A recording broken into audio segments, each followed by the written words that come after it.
Hey, good evening and welcome to Thursday Night Live. My name is Ron. I'm the pastor here at Vital Point Church. You know, one of the things that we love to do around Vital Point Church is we love to create environments for people to learn and grow and understand what it means to walk in faith, to have a relationship with Jesus, and what it means to have that relationship impact and influence every aspect of our lives. Thursday Night Live has been one of those things that we've been able to do over the course of the last few months that has allowed people to enter into a different space on a Thursday night to experience some music, to listen to some teaching and some reflection on the Bible. And I know that from what I've been hearing that many of you have been enjoying this in the course of your week. Now tonight, I have to let you know that tonight is our last Thursday Night Live of the season, and I know that for some of us, we're kind of disappointed with that. I've been talking to some people, letting them know that, and I'm sure there's a few of you maybe hitting the dislike button right now, but we just think it's important for us to bring it to a close as we enter into the summer season. And around here, we've been talking a lot about, around Vital Point, we're talking a lot about the summer of rest. And that's an important part for us as we consider the months ahead as we get ready for the fall. So tonight, what we're going to do is we're going to have some music. The team's ready to go. They are all set with a couple of songs. And then when we come back, I'm going to share some reflection on a passage in the Bible that I've been thinking a lot about over the last number of months. So I'm going to hand it over to Lauren, to Sasha, and to Hannah, and they're going to lead us in some music. So Lauren, take it away. Well, good evening, and I am going to echo Ron tonight in my disappointment, in my little bit of disappointment that we are wrapping up the Thursday Night Lives tonight, although I am very much looking forward to a summer of rest. So let's close it out strong. We want to sing a couple songs for you or with you, depending on how you're going to take that in at home. So whether you're listening or singing, I just hope that you spend some time just worshiping God with us.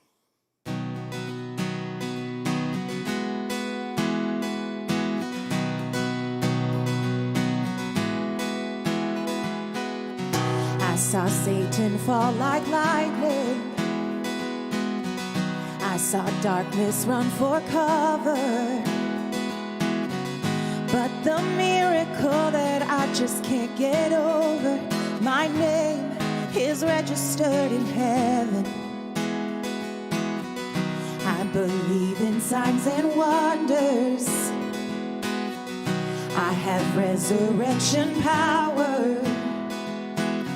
Still the miracle that I just can't get over, my name is registered in heaven. My praise belongs to you forever. Oh, this is my testimony from death to life. 'Cause grace rewrote my story. I'll testify. By Jesus Christ the righteous, I'm justified.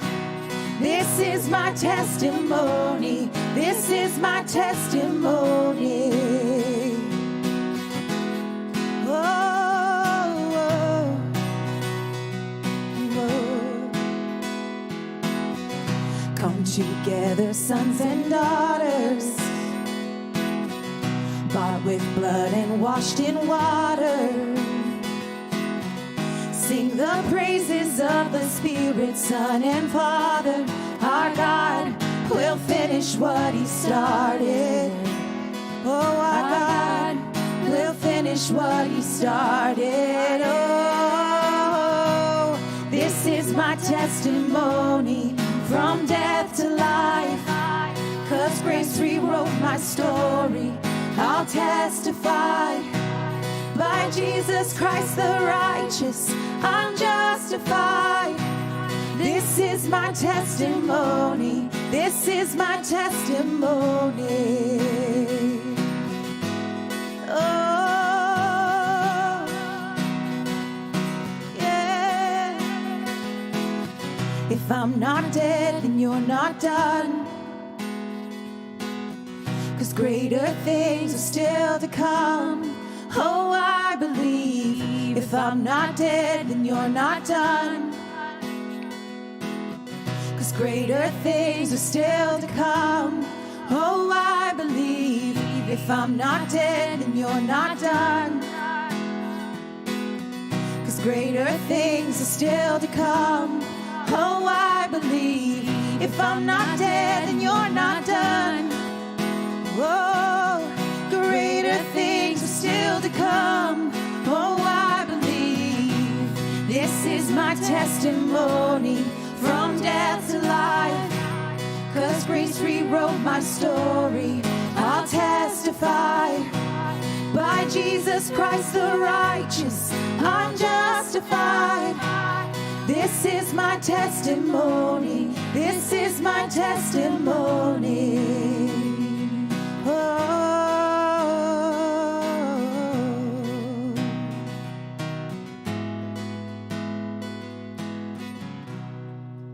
As we come to the end of June, I've been thinking a lot about the summer coming up. And for a lot of us, that meant summer plans or festivals to go to or things to do as a family. And unfortunately, for a lot of us, that's meant some change.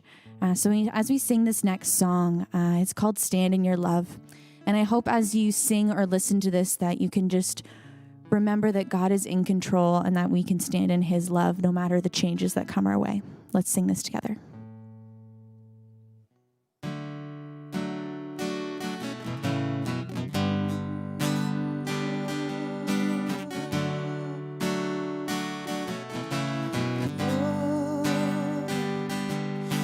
Darkness tries to roll over my bones, and sorrow comes to steal the joy I own. When brokenness and pain is all I know, oh, I won't be shaken. No, I won't be shaken.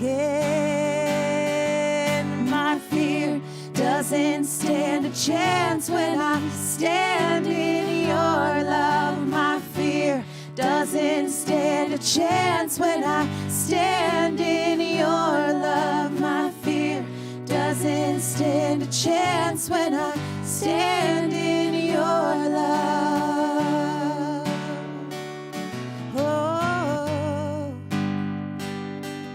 and shame no longer has a place to hide, and I am not a captive to the lies.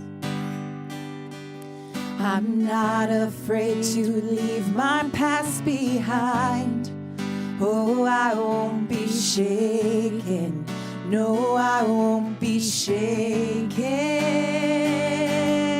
My fear doesn't stand a chance when I stand in your love. My fear doesn't stand a chance when I stand in your love. My fear doesn't stand a chance when I stand in your love.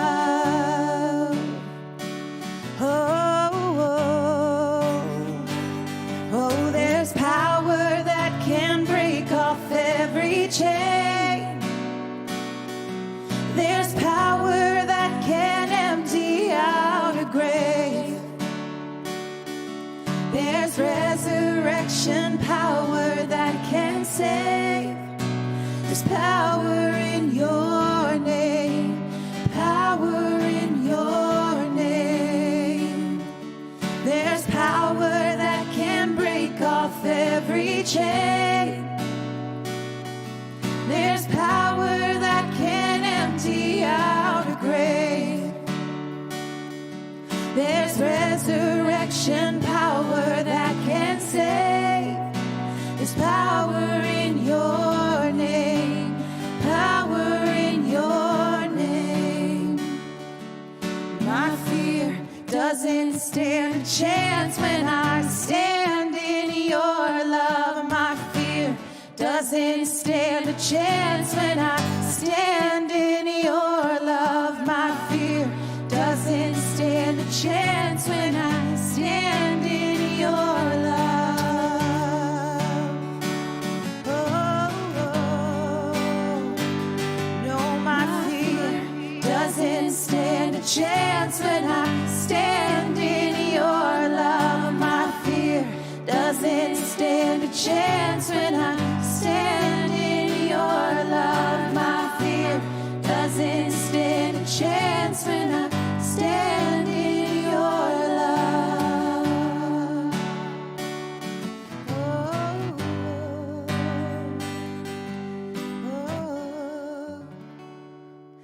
God, I am so grateful for this time, these moments that we've just been able to have to focus our attention, our words, our voices, our minds, whatever it is, God. We're so grateful that we've been able to spend this time focused on you. And praising you and worshiping you and singing songs and words to you about what you mean to us, God. And we're so thankful for you in our lives. In Jesus' name, amen. So before I jump into our reflection tonight, I need to say a huge thank you to the many of you that have been watching and participating on Thursday night. And I hope that you have been encouraged by this and challenged by this. And for those of you who do share, hit that share button either on Facebook or YouTube. Just thank you so much for that. We really appreciate it. Also need to say thank you to a number of people over the past number of months that have made this possible. There are a few people behind the scenes that you don't see behind the cameras that I just want to say personally thank you to them. We have a couple staff members that have been working very hard behind the scenes to make Thursday Night Lives come together. That's Lauren and Desiree. But then also a small team of volunteers. We've had Greg and Steve mixing on and off. They've been swapping each other out. Greg's actually in our room tonight mixing for us the sound and the audio, so thank you to him. And specifically, there's two volunteers that have been at every Thursday Night Live since we started doing these. Terry and Paul, and I just want to say thank you to them. They have been working and serving so diligently behind the scenes, making this happen for us through our live streaming process and our camera work. And one other person that comes in and out periodically with a glide cam is Brent. But I just want to say thank you to Paul and Terry. If you can hit the like button or the heart button or whatever it is that you need to do right now, just start hitting it and thanking them for their hard work. It's just been a privilege to serve with them. It's been awesome. All right, let me jump in for about, let's say 12, 15 minutes and share some reflection with you. Share a few thoughts with you. I'm going to look at the Bible, and then I'm going to even share a story from my own personal life when I was about 36 years old that I'm going to get to in just a moment. Earlier in this season that we have been in, this global season we all have been in together, I was one morning early reading my Bible, and I was really seeking God. I was really desiring to know more of what God was doing in the midst of this season. I was reflecting on it me personally. I was also reflecting on it for my family, but then also for our church and for those who are not yet part of our church. What is happening? What is going on? For whatever reason, I found myself reading in this Old Testament book called 2 Chronicles. I've referred to it off and on over the last number of months. But in 2 Chronicles, basically chapters 14, 15, 16, there is the description of one of the kings, one of God's kings of Judah. And I find it so incredibly fascinating. This king, his name is King Asa. Now, you can't pause when you say his last name because it can get super awkward. I don't know what happened when he was a kid. Maybe he was teased. I don't know. But his name was King Asa. And what you need to know in the Old Testament is oftentimes there was descriptions of the kings. The kings would be either doing evil in the sight of God's eye, or they would be doing what was pleasing and good in the eyes of God. King Asa was one of those ones who did good. His leadership, the way he led in his position of authority was that which pleased God. Now, in the Old Testament context, it's an ancient tribal experience and kind of mindset, and nation would battle against nation. Kings would fight against kings. And we don't understand it. We can't get our heads around it, but that's what was happening. There was a king of a nation that was oppressing King Asa and God's people. it created quite a stir and uncertainty in the life of King Asa. King Asa goes before God. He is a lesser power than the other nation. He doesn't have as many in his army to fight this other army that's going to come after him. And he goes before God and he seeks God. He asks God to help him in his season of uncertainty, in his season where he didn't know what the outcome was going to be. Now, what is so incredible when you read the description of this in 2 Chronicles chapter 14 is that God gave victory to King Asa.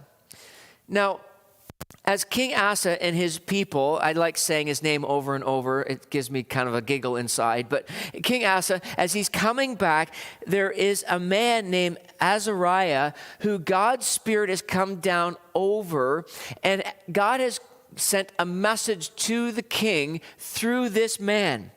And the message is basically this, that the King Asa, you and your people of Judah and the tribe of Benjamin, if you will continue to follow God, you will earn or you will have God's favor. It's an interesting perspective. It's an interesting understanding of how this king was to live out his life and his leadership. And he does this. This is how he lived his life. Now, I found it so interesting that in the time in which we read this, now we're into the section 15, is you see that there was incredible amount of turmoil. Verse 5 says it was a dark time. It wasn't safe to travel. There were problems amongst the people of the land. There was issues. There was problems. There was uncertainty. This is what I've been thinking about over the past number of months. I've been reflecting on this. But then there's this one part of verse 6 that struck me so deep within my being. It says this, as nations fought against nations and city against city, for God was troubling, listen to this, troubling them with every kind of problem. Every kind of problem. You know, there is something about that line that makes us uncomfortable, doesn't it? There's something about that line that we kind of go, I'm not sure if I like that idea. Because isn't God supposed to make everything better? Isn't God supposed to make my life smooth sailing? Isn't God supposed to stop the storms? In this one little line, it says that God created all kinds of problems. See, early in this season that we find ourselves in, let's go back to early March, mid-March. Many of us, and me included, saw this time as a distraction to the normal life that we were living. It became a nuisance. Do you remember that time? We couldn't go out. We couldn't be with friends. We couldn't go visit those in the hospital. We couldn't go visit family members that were in care homes. To go to the grocery store became an event. Do you remember those moments? I remember the panic of not being able to scratch my face. They kept saying, don't touch your face. And all I wanted to do was touch my face. It was so incredibly frustrating. And then businesses started shutting down. And what we thought was only going to be a small window of time as a small distraction actually became something different. As we progressed through the season that we find ourselves in, there was a number of things that I began seeing and hearing, and it was this, that this wasn't actually a distraction, it was a disruption in our lives. And then we began reflecting from a Christian worldview or a biblical worldview or how we see life through the lens of God, the Creator. We began to realize that it was possible that God was using this disruption to create something new, to bring us to a new land, to do new things.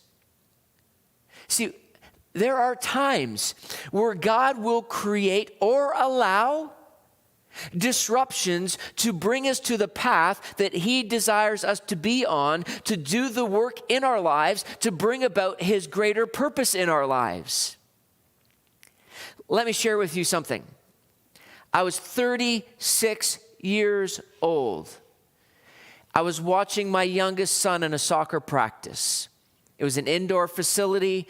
I had my elbows on this little slit of a window looking down onto the pitch. I'm going to share this, and he's actually in the room right now doing our live stream for us. He doesn't know this is coming. I'll never forget the moment when I was 36 years old when God disrupted my life. And it came through the look of my son. He did this incredible move in the practice. He did this stop, spin around. I don't even know how old he was because I can't do the math in the moment. He was very young. And he did a stop and spin around. And he looked at me in that moment to see if I had noticed the move. And I broke. God used this moment as a disruption to do some work in me. It was like God said to me in this moment, Ron, it is time to deal with the grief of the loss of your father. My dad was 36 when he died. I was 36 when God disrupted my life. And it was as if God disrupted it in a way to open up my heart, to open up my soul, to begin to deal with the grief and the pain that had been my distraction. But God saw a disruption to bring about something new in my life. And it was in that season when I began to have deeper conversations around what it meant to find the hope and the healing in my relationship with Jesus. God used a disruption of the look of my son. Now, you need to know something. Do you know how hard it is to become undone with all the other parents standing around and you're starting to cry, tears are rolling down your face? Later that night, I climbed into bed and I wept so deeply, I'm convinced my wife thought I was literally coming undone in the moment. But you know what? Sometimes when we feel like we're being undone, it's actually the process of God putting us back together again. There are times when we feel like we're falling apart when really he's putting us back together again. See, we're in a season where I believe that opportunities are all around us. Yes, it's tough. Yes, it's difficult. There was a moment in times in this season where I was so sick and tired of people telling me about the opportunities. I didn't want to hear about them anymore. I felt like I was in a dinghy in the middle of the ocean with the waves pounding around me, and people are saying there's opportunity. I'm like, great, but I don't see it. Because I was not seeing this season in my life as the possibility of a disruption to bring about something new. Now listen, they're in the church. For us as Vital Point Church, if you're Vital Point Church, this season has created enormous opportunity for us to have a greater and broader impact for God's kingdom in this world. The virtual pivot has been unbelievable. We've been able to connect more people than ever in virtual online communities where people are finding care and connection and deepening their relationships. We have been running virtual Alpha Online. It's a course that is a video course. It's an introduction to the Christian faith. We have someone who is part of our Alpha course that lives in BC. We have others that have joined that have very little church experience and are questioning whether God exists. It's the most incredible opportunity that we find ourselves in. There are teams of people that are serving food at the Center of Hope for the Salvation Army to people who would not have food at night. We've been delivering food with the Chaplaincy of London for people who need food. Our church has exploded into this idea of God creating a new thing. The disruption has brought about an opportunity for us to become the church that Jesus intended us to be. So don't allow this distraction to become something that creates bitterness and anger and discontentment in your life. Begin to see it as God disrupting it. He created the problems in order to bring about his purpose and his plan. It's interesting.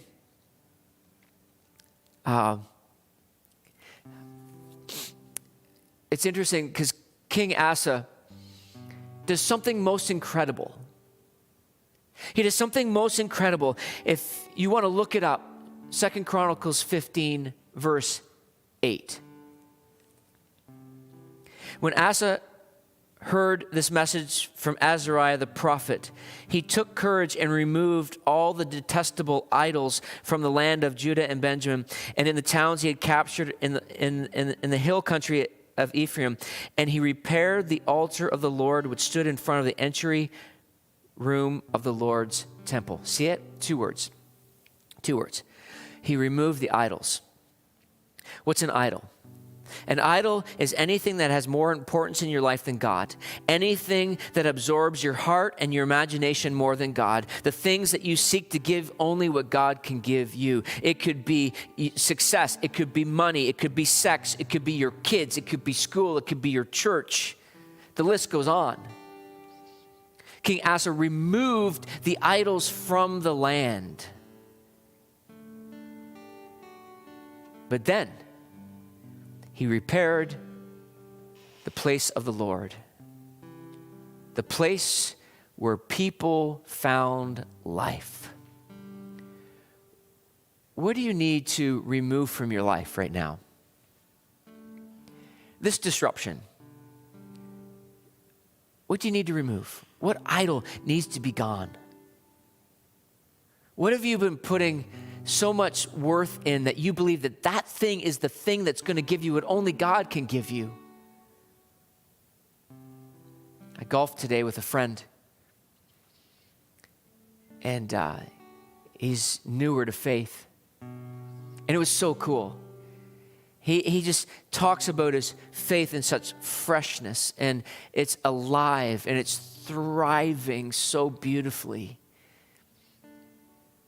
In his own words, he describes it as, I spent much of my life just spinning my wheels, and now I have this peace in this relationship with God. The things that he maybe thought were giving him life were the things that left him empty, but yet now he has repaired and restored his relationship with God through the person of Jesus. So I ask you, on our very last Thursday Night Live, what is it that you need to remove? And what is it you need to repair in your walk with Jesus? And maybe for some of us watching right now, you're like, I don't even know if I have a relationship with Jesus. Like, I go to church, I'm religious. I had a religious experience maybe when you were a kid. But have you had the encounter with the person of Jesus Christ? The one who restores us with the Father, the one who brings all things new in our lives, the one who invites us into a better story. King Asa's story is captured for us in 2 Chronicles. It inspires us with truth that allows us to draw on this beautiful perspective of what the Christian faith is about. And so as we close, as we bring Thursday Night Live to a close, as you look at July and August ahead of you, may you use this summer as a summer of rest.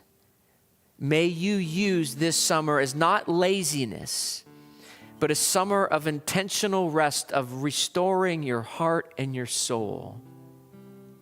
Because I am convinced that God wants to do a new thing. See, the disruptions in our lives are the bridge to the new thing. And that's what God might be doing in your life. Thank you so much for being part of Thursday Night Live. And I pray and I hope that this has been meaningful for you tonight as we've shared these thoughts. I want to invite you on Sunday morning at 10 a.m. We're going to have a church online for Vital Point Church on both Facebook and YouTube.